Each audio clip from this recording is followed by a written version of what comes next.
سلام به دوستای هنرمندم. امروز آموزش این پاپوش خوشگل رو براتون دارم. یه پاپوش خیلی ساده که فقط با یه دونه موتیف میتونید به این راحتی و زیبایی ببافیدش. من یه لنگش آماده کردم بچه ها که بهتون نشون بدم. اینو تقریبا اندازه پای یه بچه 1 ساله 9 ماه در آوردم. ببینید شما اولا که اون موتیفی که عکسش رو براتون فرستادم رو بافتش رو باید بلد باشید. بچه‌هایی که قلاب بافی بلدن بافتش رو میدونن، اصلا کاری نداره. اون به قول معروف موتیف کلاسیک قلاب بافیه که همه دیگه میتونم بگم همه دنیا دیگه بلدن اونو ببافن. ولی اگه بچه‌هایی هم هستن که بلد نیستن، من جدا آموزش اون موتیفم میگیرم و براتون توی کانال میذارم. حالا بعد از این که ما شروع کردیم، یعنی میخوایم که شروع کنیم موتیف رو ببافیم، برای اینکه حالا شما میخواید برای خودتون ببافید، میخواید برای یه بچه ببافید، واسه هر کسی که میخواید ببافید، باید بافتتون رو بعد از اینکه شروع کردین تا جایی ادامه بدید که بشه اندازه کف پای مورد نظره. اول بهتون بگم بچه‌ها، ببینید شما موتیف رو دارید میبافید، اگه این شکلی شد نگران نباشید، بافتتون درسته. این چون 6 ضلعیه این موتیفمون و چون که وسطاش زنجیره میخوره برای اینکه توی پا راحت تر باشه این شکلی میشه، هیچ ایرادی نداره، بافتتون درسته. بعد از اینکه شما بافتتون رو انجام دادید و میخواید ببینید که اندازه کف پا شده یا نه، ببینید این 3 تا ضلع این قسمت، 3 تا ضلع این قسمت، اینطوری میذارید رو هم. خب این قسمت شبیه جوراب شده. این قسمت باید اینجاش تا اینجاش باید چی باشه؟ اندازه شست پا تا پاشنه پا. حالا بعد از اینکه بافتید و اندازتون تموم شد، این شد بلندای کار ما میخوایم پهناش هم اندازه پامون باشه که توش راحت باشیم. چی کار میکنیم؟ نخ رو قطع میکنیم از اونجا و میایم نخ رو به این قسمت اضافه میکنیم. ببینید من اینجا نخ رو وصل کردم، 3 تا زنجیره زدم، 2 تا پای بلند کنارش زدم و بعد دوباره طبق نقشه ادامه دادم و بافتم اومدم تا اینجا.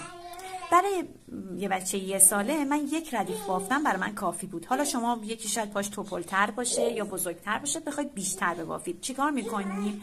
میتونید که مثلا تا همینجا ببافید، دوباره برگردید و باز هم ببافید، یا اینکه نه شما میتونید همینجوری بافتتون رو ادامه بدید. یه تیکه بیاید به این قسمت که میشه ساق پای ما. ساق پا رو من این قسمت رو ببینید، ساق پا رو پای کوتاه زدم، همینجوری بافتم اومدم ساق پا رو پای کوتاه زدم و دوباره ادامه بافتم رو انجام دادم. دلتون میخواد که ساق پاش رو بلندتر بکنید، هیچ ایرادی نداره.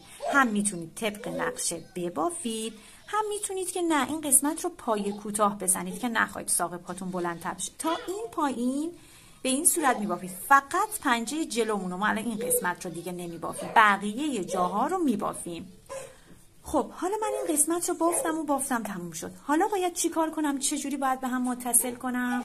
اینجا ببینید گندمی ها رو اگه اینجا مشخص باشه توی فیلم، ببینید این الان گندمی ماست، اینم گندمی ماست، یعنی همون 2 تا نخه. خب ببینید 2 تا نخه.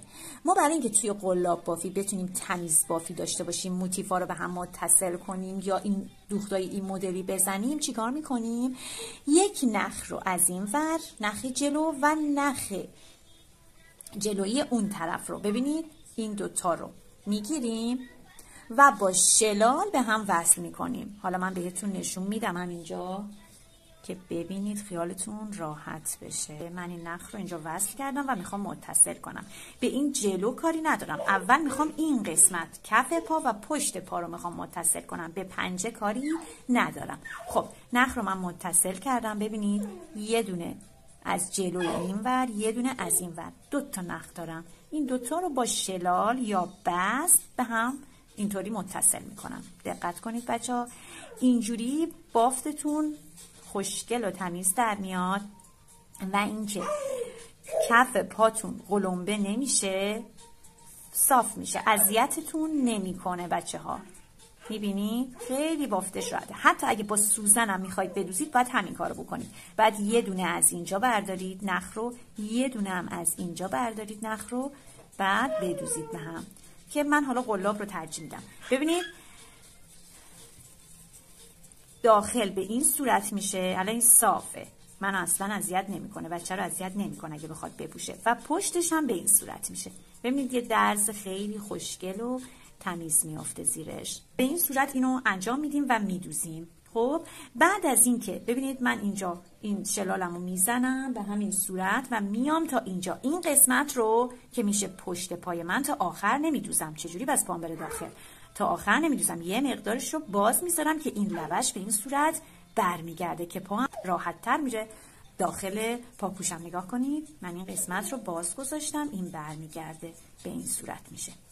بعد از اینکه این پشت رو بافتیم حالا میایم پنجه رو به این صورت میکنیم. دیگه کاملا مشخصه دیگه، به این صورت و از اینجا شروع میکنیم پنجه رو میدوزیم که میشه این حالتی که دقیقا میشه شکل یه کفش. خب حالا یکی میگه که من دوست ندارم با این پترن با این نقشه ببافم که اینجوری سوراخ سوراخ شه. الان چند تا نقشه دیگه هم میفرستم از 6 سریا رو میتونید طبق اون نقشه ها ببافید. من خواستم یه توضیح بدم که شما متوجه بشید که این به همین سادگیه. سوالی اگه دارید بچه‌ها حتما ازم بپرسید، جوابشو میدم بهتون.